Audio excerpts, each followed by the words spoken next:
Magandang umaga, magandang gabi, magandang hapon sa ating lahat. Depende kung anong oras niyo pinapanood ang discussion na to. So, nung nakaraan, pinag-usapan natin ang pagdakip kay Jose Rizal dahil siya ay napagbintangan na siya daw ang naging leader sa pag-aaklas laban sa pamahalang Espanya. So, sino nga ba yung mga nag-aklas na to? Sila ay kabilang sa tinatawag nating KKK, kataas-taasang kagalang-galangang katipunan ng mga anak ng bayan. Ngayon, pinagbintangan si Jose Rizal na siya daw ang isa sa mga leader, nag-udyok para mag-aklas laban sa pamahalaan. Napag-usapan na rin natin nung mga nakaraang talakayan na nakulong si Jose Rizal at pinatapon sa dapitan. Pero nung panahon na nasa dapitan si Jose Rizal, hindi pa rin nasayang ang mga panahon niya. Sa kadahilan ng mayroon siyang mga natulungang mga bata, tinuruan niya magbasa ng magsulat, yung simpleng 3 R's, writing, reading, and arithmetic. And meron din naman, may nakadibate pa rin sa Rizal, hindi mawawala sa kanya yan. Yung, kumbaga, since short-tempered itong bayani natin, may mga nakakadiskusyon siya.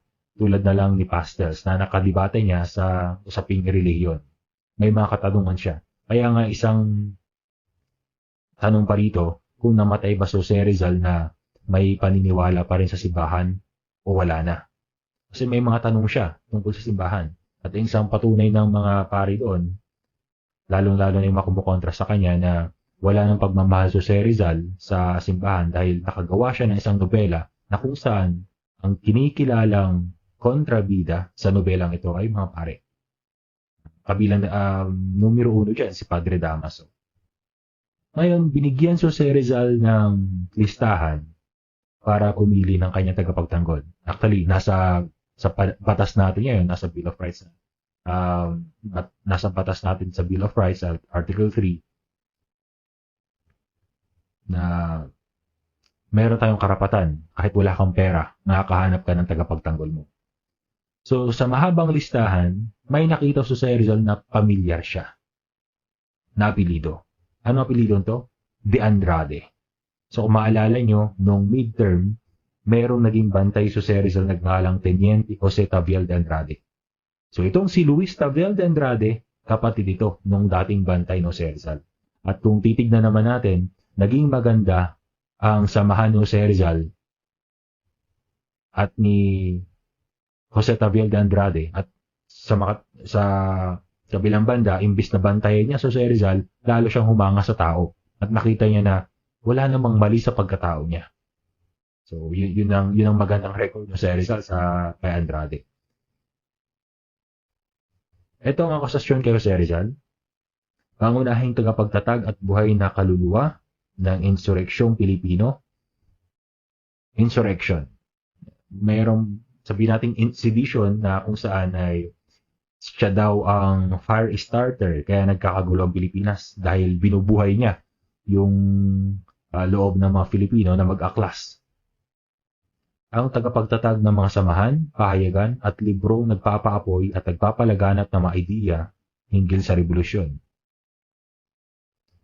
So, nung panahon din na to, napalitan yung dating Governor General na si Blanco ni Governor General Camilo de Pulavieja.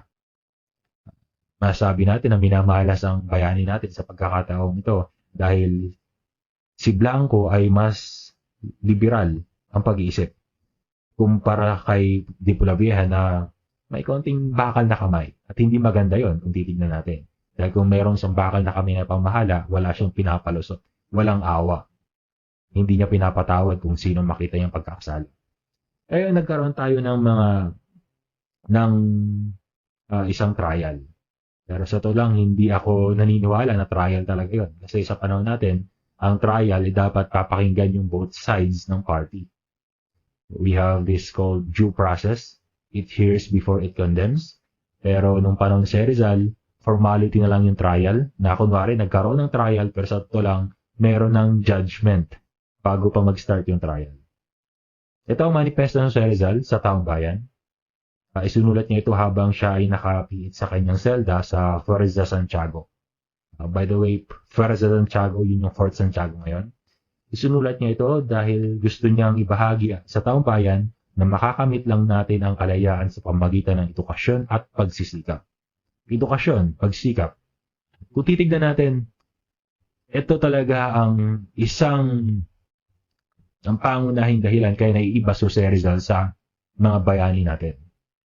Yung ibang bayan natin tulad ni Antonio Luna, Andres Bonifacio, Emilio Ginaldo, digmaan ang solusyon. Pakikipaglaban para magkaroon ng independensya. Pero si Jose Rizal, anong pagtingin niya? Edukasyon at pagsisikap. So, meron talagang ibang paniniwala sa Jose Rizal. Sinasabi rito na ikinagulat niya ang ngalan niya ay naging pamansag ng ilang mga revolusyon. Bakit? Hindi alam ni Jose Rizal na ginamit yung pangalan niya bilang password ng samahan. Kasi nga, di ba, ang KKK ay isang secret society. Ang nakakaalam lang nito ay yung mga nare-recruit at membro ng samahan. Kaya, para malaman na membro ka, dapat meron kang password. Kung di ako nagkakamali, 3 ang password na ginagamit nila. Isa na doon yung Gumburza. Pero ginamit din nila yung pangalang Rizal bilang isang password na kung saan ay yun ang pinagbasehan ng mga Espanyol na Jose Rizal ay parte ng samahan. Pero titignan nyo, ayaw nga Jose Rizal ng digmaan. Nililinaw din dito na tinutulan niya ang balak na revolusyon dahil hindi pa raw tayo handa para dito. Ayaw nga Jose Rizal ng revolusyon, kaya yun yung mga patunay niya. Huling Pasko, ni Jose Rizal, ang araw ng Pasko ay pagdiriwang sa kapanganakan ni Kristo. Yan ang paniniwala ng mga Katoliko. Pero sa ito lang, sa ibang sekta ng Christianity, hindi sila naniniwala na itong kapanganakan ni Hesus Kristo. Dahil naramdaman niya na wala na siyang pag-asa sa kanyang kasasapitan, siya ay sumulat sa kanyang tagapagtanggol na si Teniente Luis Taviel de Andrade. Isinulat ni Rizal na makapunta sana ang kanyang tagapagtanggol nung umagang iyon dahil nais niyang kausapin siya bago sila humarap sa hukuman. Ang paglilitis kay Rizal, isang patunay na kawalang katarungan ng mga Espanyol. Sabi ko nga kanina, nagkaroon ng trial pero meron ng judgment. Kahit anong depensa no si Rizal, hindi pa rin siya papanigan. December 26, 1896, nagsimula ang hukumang militar. Militar, court martial.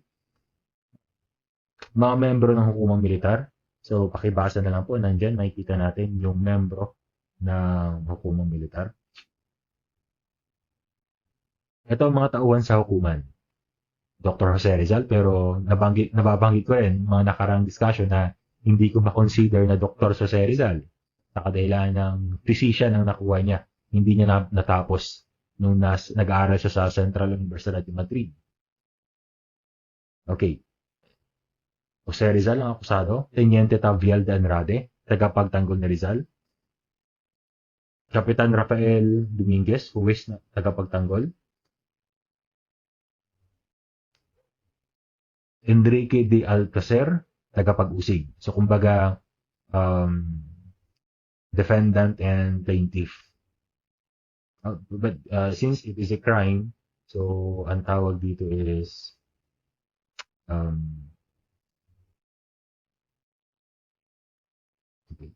kasama rin dito si Josephine Bracken, mga manunod at maraming Espanyol. Josephine Bracken, sino nga ba itong babae to? Siya lang naman yung huling babae na nakasama no si Rizal. At sinasabing ito daw yung babaeng pinakasalan niya. Pero isang malaking question pa rin ulit. Okay? Hindi ko ebidensya kasi ang tinitignan natin dito. Kung kinasal ba sila or hindi. Kasi hindi pinayagan ng Simbahang Katoliko nang ikasal si Jose Rizal sa simbahan. Dahil sinasabi nila ng mga pare na hindi daw karapat-dapat tanggapin si Jose Rizal sa simbahan. Pangalawa, si Josephine Bracken ay isang protestante. Dapat Katoliko siya kung gusto niyang makasal sa simbahan. Sa simula ng paglilitis, ang akusado ay ginapos mula siko pa siko. Ngunit siya ay nanatiling kalmado. Doon natin makikita na may pinag-aralan ng tao to. Hindi siya katulad ng iba na nagpupumiglas at galit na galit, sumisigaw ng hustisya. Ang huwes ng tagapagtanggol na si Kapitan Dominguez ang siyang nagpaliwanag sa hukuman ng kaso laban kay Rizal. Si Teniente Alcocer, ng taga-Usig, ang siyang nagbigay ng talumpati ng buod ng kaso ni Rizal at sinasabing karapat-dapat na siyang patawan ng kamatayan.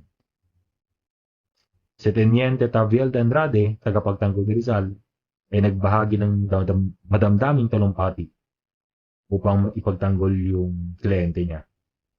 Ngunit, pasok labas lang sa tenga ang hukom dahil na sila ay may napagdesisyonan na hatol. Ito yung sinasabi ko kanina. Wala talagang trial na nangyari. Kasi ang trial talaga, yung judge, winiweigh niya yung both sides ng kwento. Pero dito, wala na. Pinatunayan ni Rizal na siya ay inosente sa pamamagitan ng 12 na, kumbaga tawagin nating 12 reasons why wala akong kasalanan. Wala siyang kaugnayan sa revolusyon dahil siya mismo ang nagpayo kay Dr. Pio Valenzuela noon sa dapitan na huwag na silang mag-aklas. So, nabanggit ko rin ata nung nakaraan na gustong itakas ng samahan si Jose Rizal. Pero si Jose Rizal sabi niya, huwag niyo akong itakas, mali yun. Mali ang ginagawa niyo. Hindi siya nakipagsulatan sa mga elementong radikal at revolusyonaryo. Yun ang sinabi ni Jose Rizal. Pero nagsusulat siya ng mga nobela at mga artikulo na patungkol sa pamahalaan ng Espanya. Ginamit ng mga revolusyonaryo ang kanyang pangalan nang hindi niya alam. Totoo naman ito. Kung may kaugnayan siya sa revolusyon, di sana'y tumakas siya nasakay ng isang bintang moro at di nagpatayo ng tahanan, ospital at bumili ng lupain sa dapitan. Totoo. Kasi mayroon na siyang pagkakataong tumakas noong mga panahon ito. Pero hindi niya pinili tumakas. Kung siya ang pinuno ng revolusyon, bakit hindi siya kinonsulta ng mga revolusyonaryo? O ano naman ito? So titignan natin. Mula nung pagpunta niya pa lang sa Japan, nag-surrender na siya dun sa baluarte ng mga Espanyol. Dun pa lang, kung iisipin talaga natin, mali ang husgadong Espanya dito sa pagpataw ng kamatayan kay Rizal.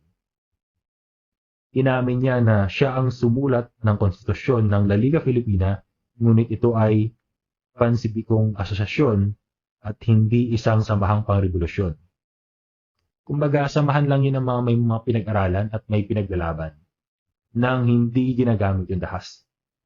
Yun ang ibig sabihin ng pansibikong asosasyon. Hindi nagtagal ang La Liga Filipinas pagkatapos ng unang pulong ay pinatapon na siya sa dapitan. Kung muling nabuhay ang La Liga Filipina, pagkaraan ng 9 na buwan, hindi niya alam.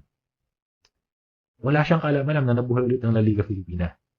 Hindi itinaguyod ng La Liga Filipina ang mga simulain ng mga revolusyonaryo. Kung hindi, sana hindi na itinatag ang katipunan. Totoo nga naman, kasi kung mayroon ng isang grupo, bakit pa itatag yung katipunan? Titignan natin yan.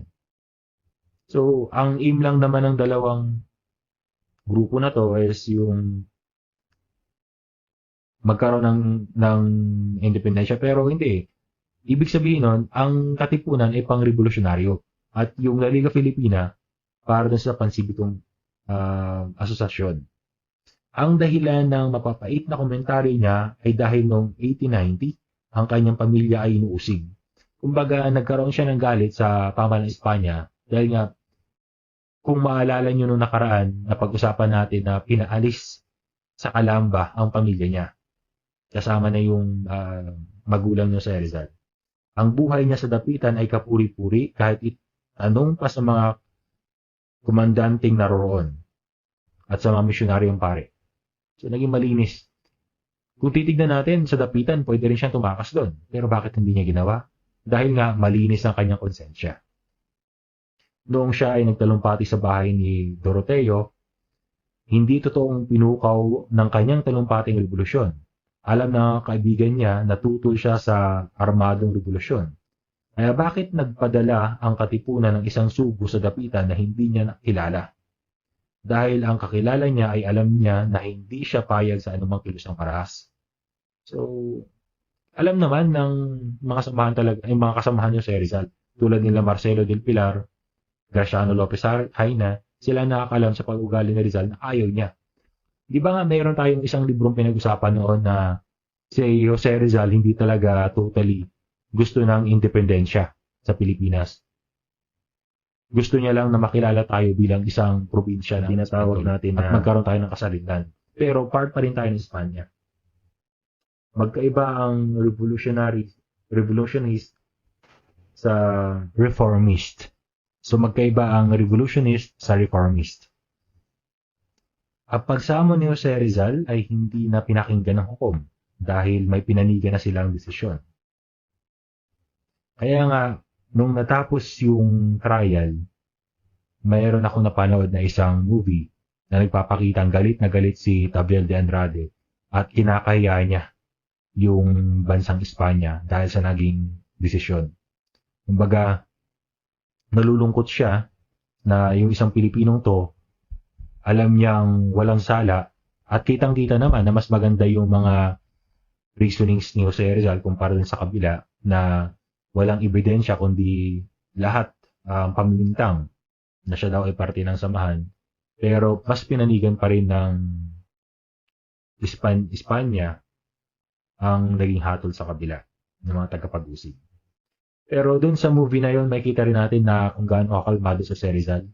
Nabanggit pa nga si Rizal doon, bakit ikaw yata yung galit? Parang ikaw yung makukulong. So, kumbaga, tinatanggap no si Rizal kung anong nagiging desisyon sa kanya.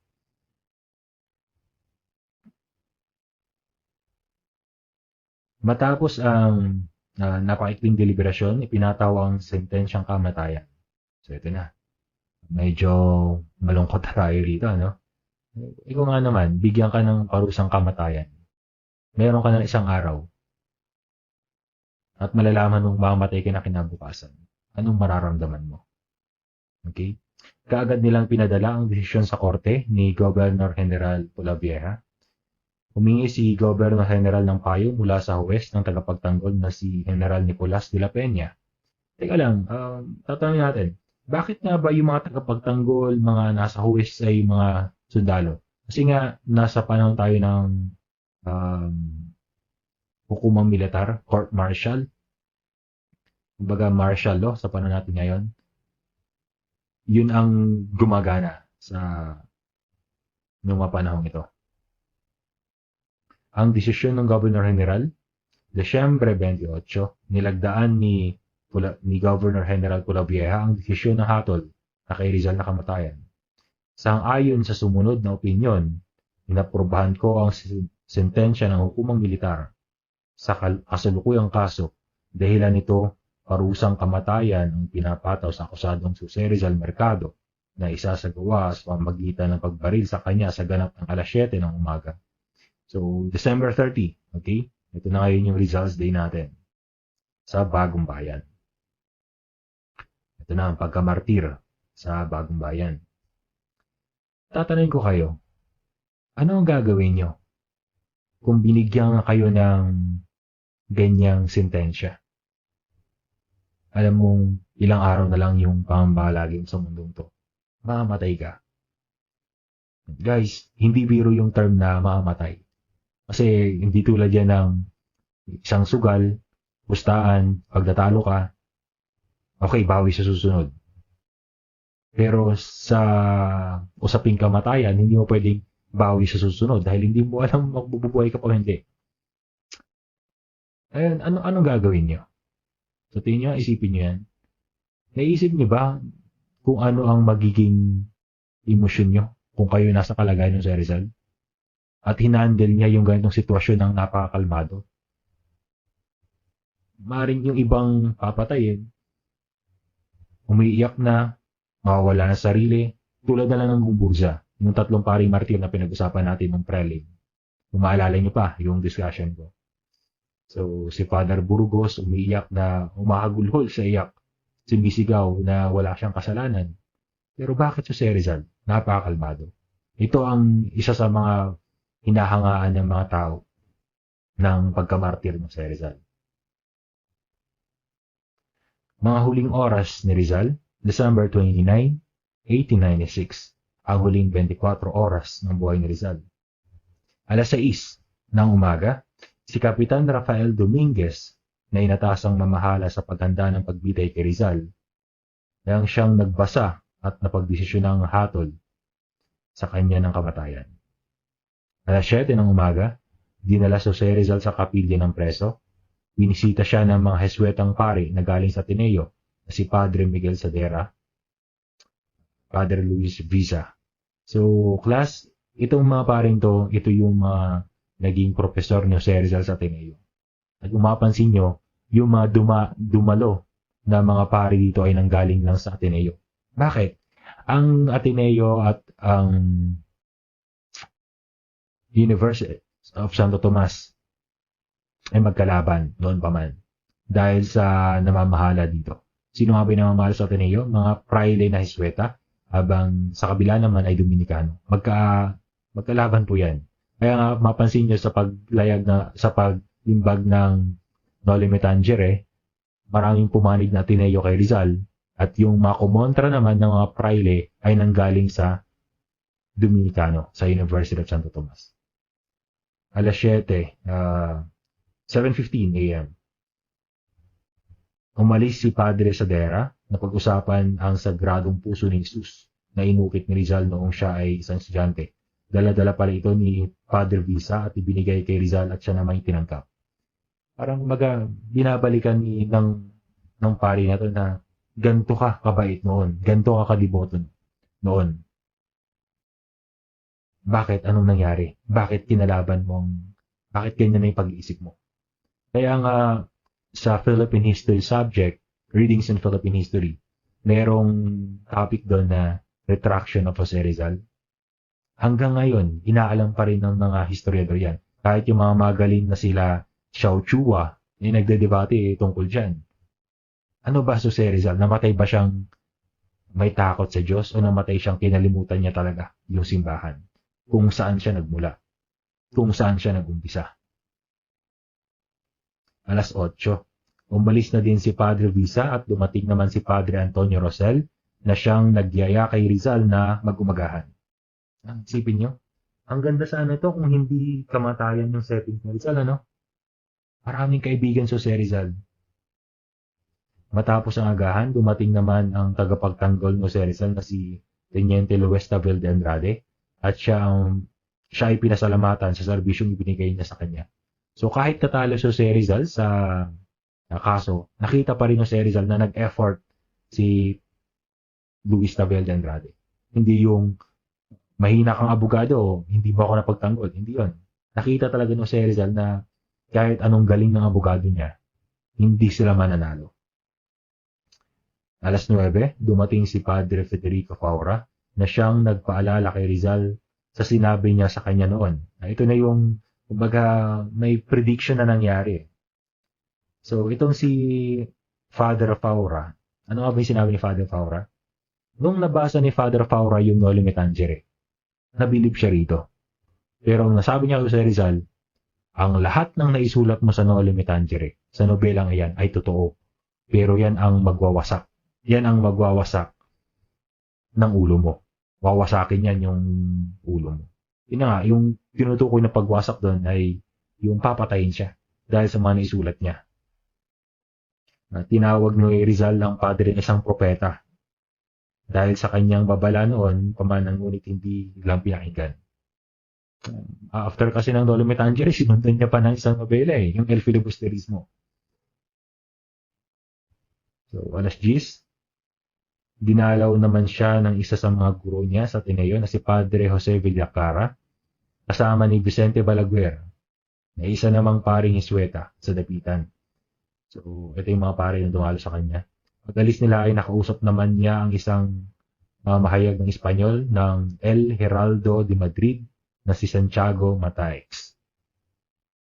Alas 12 hanggang alas 3:30, naiwang mag-isa sa selda si Rizal. At matapos siya kumain, ay dito na siya naging abala sa pagsulat. Malaking bagay sa kasaysayan to. Isipin nyo, isang araw lang pala ni Jose Rizal naggawa itong mga bagay na to. Kaya nga, kung nabuhay pa si Jose Rizal ng maraming taon, panigurado, hindi lang ito yung mga nagawa niya sa Pilipinas. Sa mga oras na ito ay maaaring isulat na ni Rizal ang kanyang huling paalam na itinago sa alkohol na lutuan na regalo ng asawa ni Juan Luna na si Paz Pardo de Tavera. So, ang akala natin doon, isang sirilya daw. Okay. Isang alcohol pa na lutuan. So, binigay ni Jose Rizal to sa kapatid niya at may sinabi siya na meron sa loob niya. Ngayon, ano nga ba yung naisulat ngayon? Sa to lang, class, walang title yung sulat na yun. Tayo na lang nagbigay ng title, yung mga historiador na lang. Kasi yung nilalaman is yung parang huling sulat ni Jose Rizal, huling pamamaalam niya. Kaya tinawag natin na ang huling paalam. Hindi ko makalimutan yung turo ng professor ko noon. Tinanong niya kami, para kanino yung huling paalam na to? So, para daw, sinagot namin, para sa bayan. Sabi niya, hindi. Para kay huling. So, okay. Napaka-corny na joke na yun, pero hindi ko makakalimutan yung joke na yan. Ang huling paalam.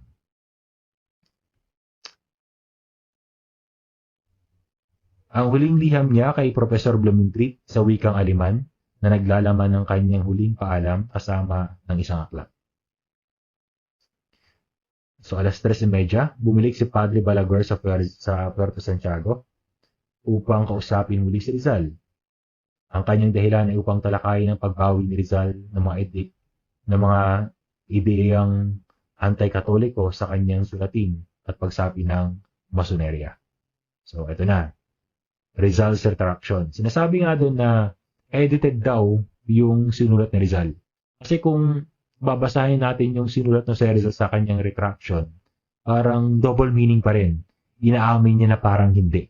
So, yun yung malaking question dyan eh. So, sinasabi din nila na baka daw hindi sinulat ni Rizal kasi may mga pari na nagpupumilit na gustong linisin yung pagkatao niya. Okay? So sabi ko nga, hanggang ngayon, misteryo pa rin ang kasaysayan niyan. Wala tayong ebidensya na sasabihin na siya ay naging part ng anti-church or minahal niya talaga yung simbahan bago siya mamatay.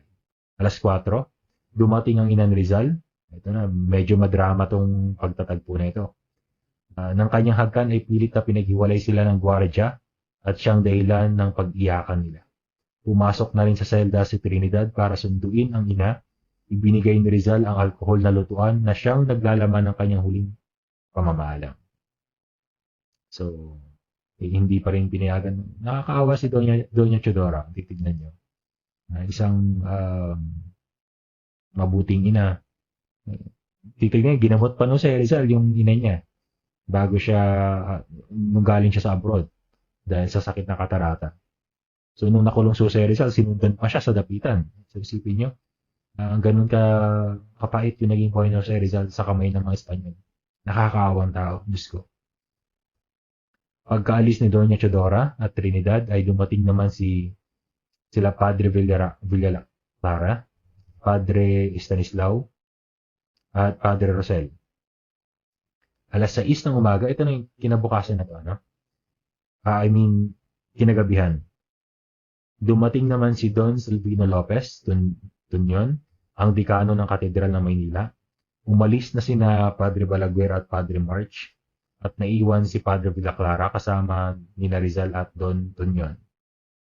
8:00 ng gabi, ang huling hapunan ni Rizal sa mga oras na rin na ito ay ipinaalam ni Rizal kay Kapitan Dominguez na pinapatawad na niya ang kanyang mga kaaway kasama na rin dito yung mga huwes militar na nagsentensya sa kanya ng kamatayan. So, kumbaga nilinis na si Rizal yung kalooban niya. Bago siya mamatay, tinanggal niya yung galit sa puso niya. Ayaw niyang dalhin to sa kamatayan. 9:30. Ang sumunod na panauhin ni Rizal ay si Don Gaspar Centenio, ang piskal ng Royal Audiencia de Manila. So, Royal Audiencia, ito yung Supreme Court sa panahon natin. Matapos ng kanilang magandang usapan ay napaniwala ang piskal sa angking katalinuhan ni Rizal. Isipin nyo, ito yung mga matatalinong tao nung panahon na to. At humahanga pa rin sila kay Rizal. At hindi ito yung unang tao na humanga kay Rizal. Marami sila. 10:00 ng gabi, pinadala ni Padre Balaguer kay Rizal ang burador ng pagbawi na ipinapadala arsobispong anti-Pilipino na si Bernardino Nozalida, ngunit hindi ito nilagdaan ni Rizal dahil hindi niya ito nagustuhan. So, ayaw niya. Kumbaga, kung pipirma siya doon, it is against his will. So, hindi niya pinirmahan. Ayon kay Padre Balaguer, nagpakita siya ng mas maikling borador na inihanda ni Padre Pio, superior ng mga Jesuita sa Pilipinas, at makaraan ng ilang pagbabago ay sinulat ni Rizal ang kanyang retraction. Ito na nga. Yun na nga lang, medyo questionable yung retraction. Kasi dun sa pagbago ng retraction na to, kahit konti lang yung nabago, malaki pa rin yung impact niya kasi double meaning siya. So, hindi natin sigurado talaga na kung saan itinatakwil na niya ang masonerya at mga reliyosong ideyang anti-katoliko. So, kumbaga sa sulat na ito, ako si Rizal, etc., etc., hindi ko intensyon na ganito at hindi ko gustong saktan ng simbahan. Ganun ang nilalaman ng retraction. Pero, yun na nga, malaking question pa rin kung totoo nga ba talagang naglagda si Rizal dito.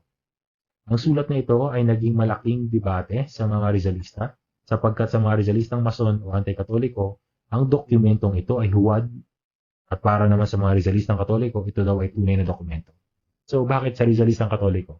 Ang Rizalista, guys, ito yung nabuong grupo na naniniwala so si Rizal ay sugo ng Diyos. Ngayon, kung sugo ng Diyos so si Rizal, naniniwala sila na bago matay so si Rizal ay ibinigay niya ulit yung buhay niya sa Diyos Ama. Pero yung Masonero naman, yung Freemasonry na pinag-usapan natin dati, and guys, existing pa rin to yung grupo na to. And nabanggit ako ng mga nakaraang discussion, okay? So sabi ko nga, medyo maselan yung topic na yun kasi bigating organisasyon to, okay? Freemasonry. December 30, 1896, alas 3 ng madaling araw. So ang agang nagising na si Rizal, nakinig ng misa si Rizal, nangumpisal, at nangumunyon. Okay, anong mararamdaman niya kung kayo nasa kalagayan niya? Alas 3. At alam mo, sa oras na alas 7, wala ka na sa mundong to. Meron ka na lang 4 na oras sa pamalagi ng... Tsaka, mas mabigat to, ano? Kumpara sa mabilisang namatay, yung hindi ina-expect. Ito, alam mo, parang dahan-dahan kang pinapatay. Kung ano man regrets mo sa buhay. Iniisip pa rin ba niya yung pagkawala ng pagkakataon na magsama sila ni Lino Rivera? Yun ba yung nasa isip niya? O meron ba siyang sa mga babae na nakasama ng si Rizal, nakilala niya, si Gunta Katigbak, Miss L. Lino Rivera, Orang Valenzuela, Jacob Petit, Oseisan, Jacob Petit, sino pa yung mga naging babae na sila, Nelly Busted, Josephine Bracken, meron ba siyang pagsisisi doon? Ano kaya nasa isip ni Rizal noong mga panahon ito? 5:30 a.m., ang huli niyang agahan, pagkatapos nito ay sumulat siya para sa kanyang pamilya at isa pa para sa kanyang kapatid na si Pasiano. Actually guys, isa sa underrated na karakter ng sa buhay na si Rizal ay yung si Pasiano. Nag-give up yung kuya niya, yung pangarap ng kuya niya para ibigay sa kanya. Isipin niyo, maraming nagawa si Pasiano para sa kapatid niya. Yan ang hindi natin nakikita. At isipin niyo, naging revolusyon pa nga si Pasiano. Naging general pa siya ng revolusyon nung namatay si Rizal. So, sayang lang kasi wala nang sumunod sa lahi ni Jose Rizal. Sa 11 na magkakapatid, dalawa lang silang lalaki. At yung dalawang lalaki na to, wala man lang naging anak. Wala man lang nabuhay na anak. Si Rizal, nagkaroon siya ng anak kay Josephine Bracken, pero hindi naman tumagal yung buhay.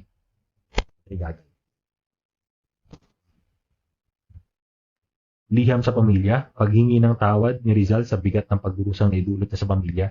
Kasi, iniisip siguro ni Rizal, kung nakinig ako sa nanay ko, kay Doña Chodora, kasi kung titignan nyo, nung bago mag-start yung midterm, natapos na si Rizal pag-aaral niya sa Pilipinas, nag-abroad siya. Di ba nga, yung may gusto lang mag-abroad, yung father niya na si Don Francisco, yung kapatid niya na si Pasiano, pero yung nanay niya, ayaw siya mag-abroad. At gusto lang ng nanay niya na mamuhay siya sa Pilipinas na may payak na pamumuhay. Kasi naniniwala si Doña Chodora na pag nakapag-aral ka, magiging kalabang ka ng gobyerno. So yun yung humihingi siya ng tawad dahil parang problema ang nabigay niya. Ang huling habilin niya ukol sa kanyang libing. So yun pa, hindi na natin makita kung saan nga ba talaga yung labi ni Jose Rizal.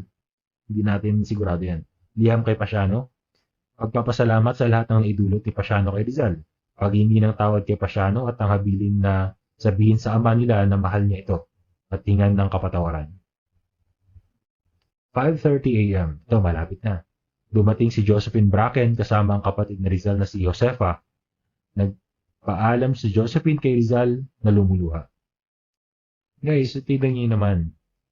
Kung kailan gumanda yung love life ng si Rizal, ano? Gumanda yung samahan nila ni Joseph na meron na siyang babaeng gusto makasama sa hanggang sa pagtanda. Tsaka naman nangyari to. Ibinigay niya kay Josephine ang isang reliyosong aklat na Imitation of Christ ni Padre Tomas ni Kimbis na kanyang nilagdaan. Alas 6 ng umaga, habang naghahanda ang mga sundalo para sa pagmamarcha, si Rizal ay sumulat para sa kanyang mga mahal na magulang. Pagmarcha sa Bagong Bayan, isipin nyo, parang hindi, kung marami lang time si Rizal, marami pa siyang gustong isulat.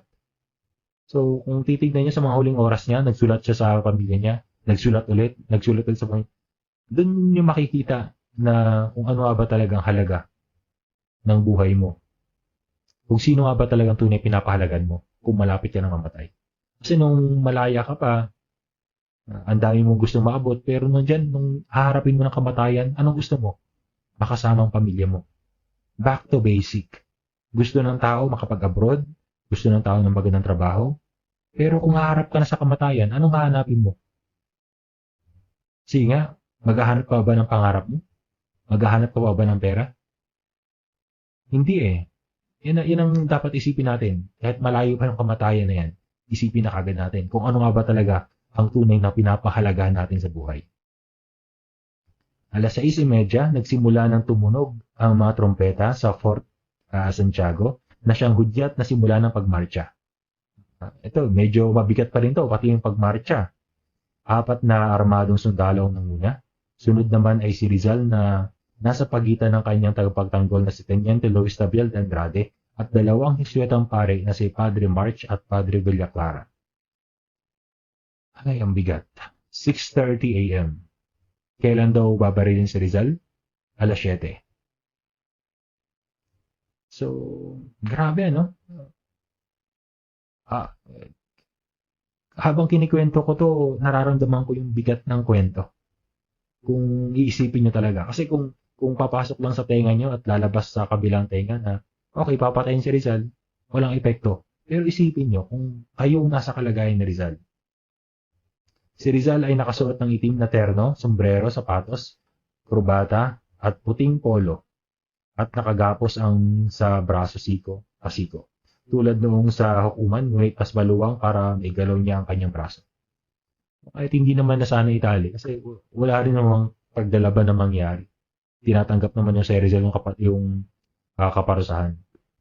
Iniisip ko nga ito ang kamatayan na to. Guys, kung pag-aralan niyo philosophy, may isang philosopher na nakilala dito. Hinarap niya yung kamatayan niya. Anong pangalan niya? Socrates. Okay? So, si Socrates naman namatay sa lason. And yung pinarusa, pinataw na kamatayan sa kanya, tinanggap niya rin. And isa pa, kaya nga naniniwala silang suguso si Rizal. Ito pinaniwala ng Marizalista. Jesucristo. Paano nga ba pinako si Jesucristo? So, mga Katoliko, pinaniwalaan nila na tinanggap ni Jesucristo kahit nahirapan siya. Tinanggap niya dahil yun ang nakasulat na gusto mangyari ng Diyos Ama. So, mamaya, may kikwento pa ako regarding dito. Nagmarcha sila mula sa Fuerza Santiago hanggang sa Plaza di Palacio sa harapan ng Katedral ng Maynila kung saan napakaraming tao ang nag-aabang. Nadaanan din nila ang isang makitid na tarangkahan na pustigo na halos walang katao-tao at siyang nagsabi na napakaganda ng umagang iyon. Ang tipong namamasyal lang sila sa kanyang kasintahan. Kumbaga, bumalik yung mga memory niya nung panahon nag-aaral pa sa Ateneo. Kanila naman nadaanan ng Ateneo, narating nila ang bagong bayan na malapit sa loob ng Maynila. Kaya pang pumunta sa katatayuan niya si Rizal sa pagitan ng dalawang posteng de lampara. So, dun sa book ni Zaide, medyo mas detalyado tayo dun. Okay? Na nabanggit nga dun ni Jose Rizal na tinuro pa niya yung lugar na pinupuntahan niya.